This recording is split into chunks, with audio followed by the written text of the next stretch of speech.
Yesterday I built this exhaust side engine lifting jig for a K series. So it provides, ease of lift with chains attaching to that point, um, and also some kind of enhanced leveling capability if you've got one of those engine levelers. So I think today I'm going to try to tackle building a jig for the transmission as well. Back at the transmission here. So normally you've got this bracket going right there for the transmission side mount. I've had to remove it. I don't have the correct studs that are going to be used here, but it looks like it's a M10 by 1.25 thread. Got a couple titanium exhaust studs in there as spares for now. Should just provide a little post for everything to mount on. What I'm thinking I'm going to do is kind of a little square bracket between these two, and then a piece of angle iron across with the holes for the little kind of D-hook pieces where the chains go on. So first thing I notice is there's a little channel here from the OEM lift point. And the reason I'm not using those is it causes the chains to be in line with like the crankshaft of the engine. So if you're trying to use that leveler to tilt it fore aft, it's not going to work as well. It's going to cause your whole assembly to torque left to right if you've got brackets on each side of the head. So I'm trying to set two more lift points on the transmission side that kind of mirror the engine side. It looks like that channel is about 1.25 inches. Looking at it in profile, I'm going to need at least 5.5, 6 inches from that post there to clear the shift assembly. And I want to have a lot of clearance there. Also, making it a little taller is going to bring the two lift points up closer to the head side points. I'm definitely going to need some longer chains on this side. But, the higher you build it off the piece, the more flex you're going to get in that frame. I'm trying to use reasonably heavy duty steel, but not anything too crazy. I don't want them to be super heavy. So I got 6.5 inches marked out here on this piece of steel. I think it's going to be not wide enough to fit in that channel. It's going to be 1 inch exactly. And I just made a mark on the tip here for that bolt using like a M42 cobalt drill bit. Can't say enough about these drill bits. Don't even screw around with those like titanium coated ones. They're trash. These things tear right through this stuff.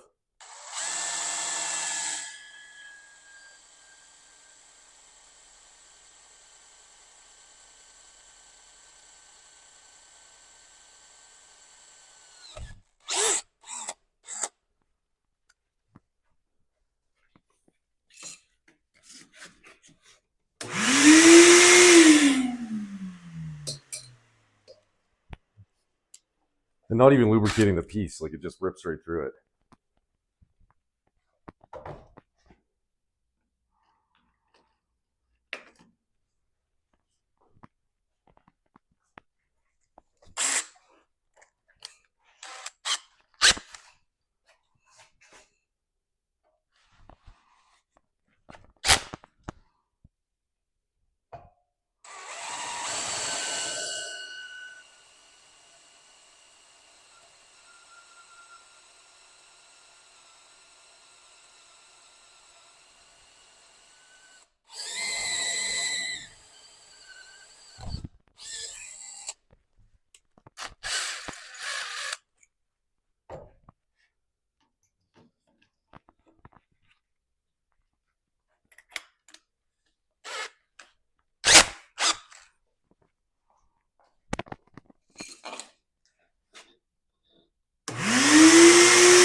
Now I'm breaking out the cobalt step drill.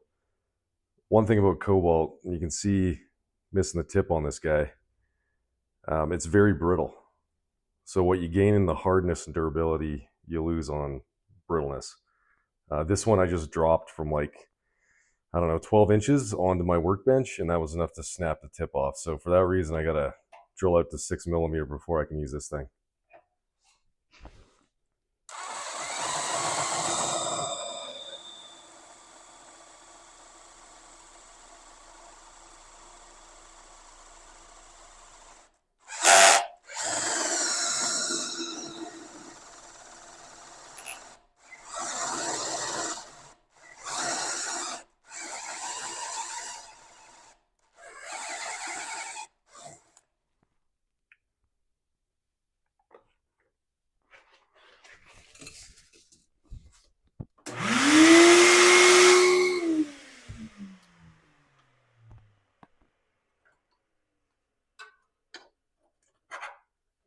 Didn't quite make it through.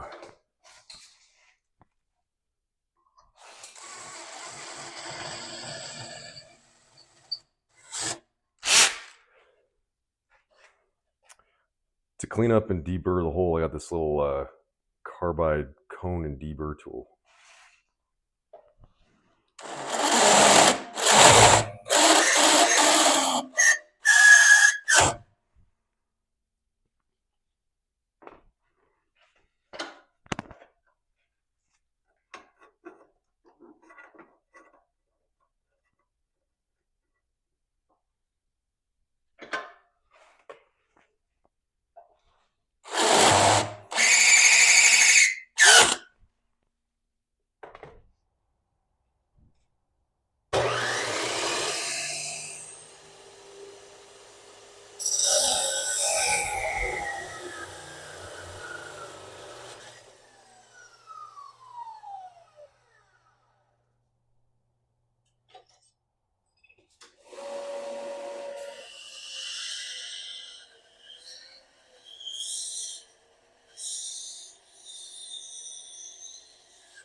So I think I'm going to set up the other piece with the second bolt hole, and that'll give us kind of a basis for geometry on building this thing.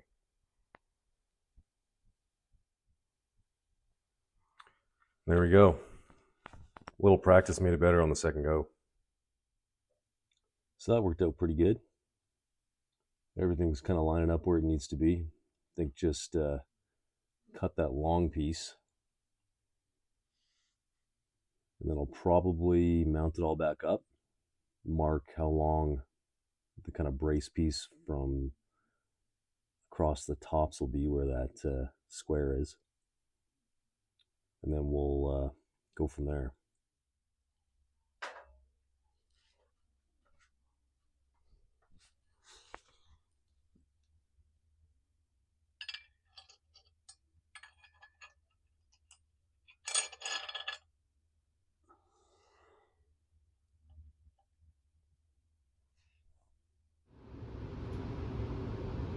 Looking at my stud and nut scenario here, no clearance issue on the bottom one, but I think I'm gonna need maybe like a 30 to 35 mil stud and nut on the top.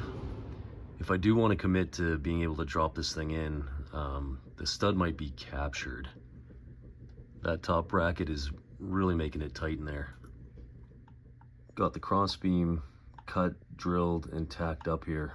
You know, this would probably be enough to do it, but I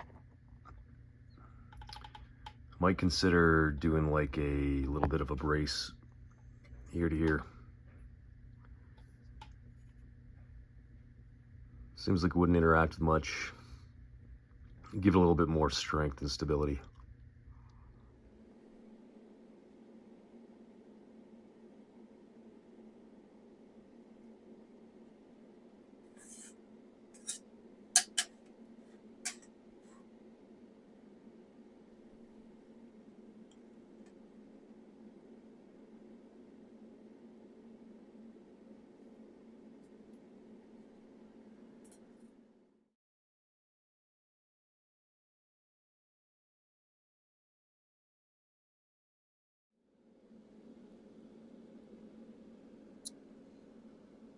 Oh yeah.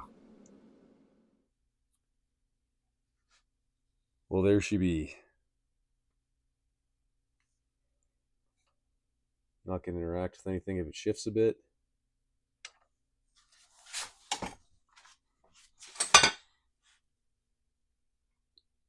Probably good for like 1,000 pounds. So let me know if you like that one. And as always, like and subscribe.